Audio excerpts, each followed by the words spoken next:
أعوذ بالله من الشيطان الرجيم بسم الله الرحمن الرحيم الحمد لله رب العالمين والصلاة والسلام على رسولنا محمد وعلى آله وصحبه أجمعين أما بعد Falëndërimet dhe lavdrimet i takojnë Allahu Xheleshanuhu, i cili na krijoi në pamje më të bukur, i cili na zgjodhi me fen më të pranuar tek Ai, dhe i cili na mundsoi që ta mrim këtë muaj të bekuar të Ramazanit. Ndërsa salavatet dhe selamet qofshin mbi shpirtin Muhammed Mustafas sallallahu alaihi wasallam, mbi familjen e tij të pastër, mbi shokët e tij besnik dhe mbi gjithë ata të cilën e ndoqën, e ndjekin dhe do ta ndjekin rrugën e tij deri në ditën e gjykimit. Allahu Xheleshanuhu në ajetin kuranor thot: Elhamdulillahi alladhi anzala ala abdihi alkitab wa lam yaj'al lahu iwaja. Çdo lavd dhe falëndrim i takon Allahu Xheleshanuhu, i cili i zbriti librin e tij të pastër nga çdo shtrembëri. Muhamedi alayhis salam, paqja dhe mëshira Allahu Xheleshanuhu qoftë mbi të, në temën mbi leximin e Kuranit ka thënë: Lexoni Kuran sepse ajo do të jetë ndërmjetësues në ditën e gjykimit. Pra çdo besimtar apo musliman i cili lexon Kuran, Kurani do të jetë ndërmjetësues për atë. Por Allahu Xheleshanuhu besimtarit i jep edhe një nder që të jetë ndërmjetësues në 10 antarët e familjes të cilët të janë në zjarmin e xhehenemit.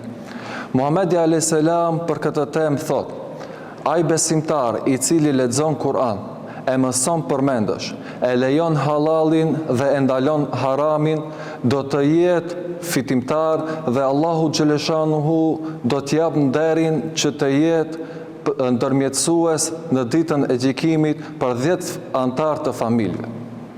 Dhe me këtë e vërtetojmë me ajetin kuranor ku Allahu Xheleshanuhu thot: me të vërtet ky Kur'an uzon në të mirë dhe jep lajme të gëzuar besimtarëve të cilën veprojnë vepra të mira dhe se do të kenë shpërblime të mëdha. Pejgamberi alayhis salam ka thënë se kush flet me Kur'an ka folur drejt, kush punon me Kur'an është shpërblyer, kush gjikon me Kur'an gjikon drejt dhe kush kërkon udhëzim prej atij është udhëzuar. E kam pyetur Muhammedin alayhis salam, na tregon diçka. Pejgamberi alayhis salam ka thënë: keni frikë Allahut. E kam pyetur përsëri, na tregon diçka tjetër. Ka thënë: lexonja Kur'anin dhe praktikonja atë, sepse ajo është nur në ditën e gjykimit. Çka kuptojmë nga ky hadith i pejgamberit alayhis salam? Sepse Allahu Xheleshanuhu besimtarve vu ka dhënë një nur, një dritë në këtë botë dhe botën tjetër.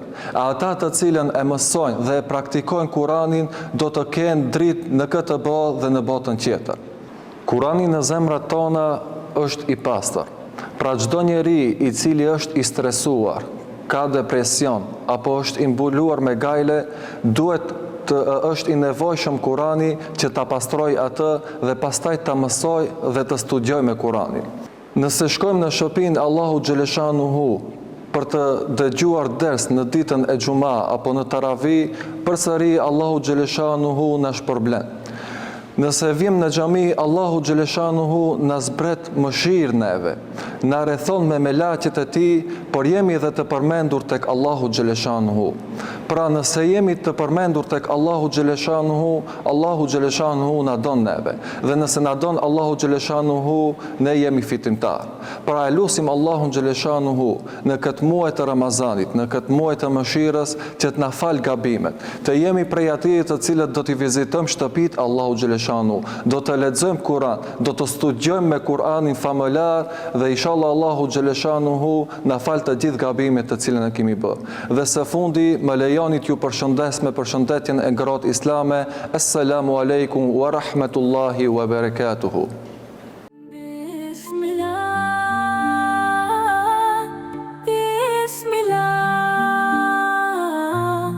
Bismillah.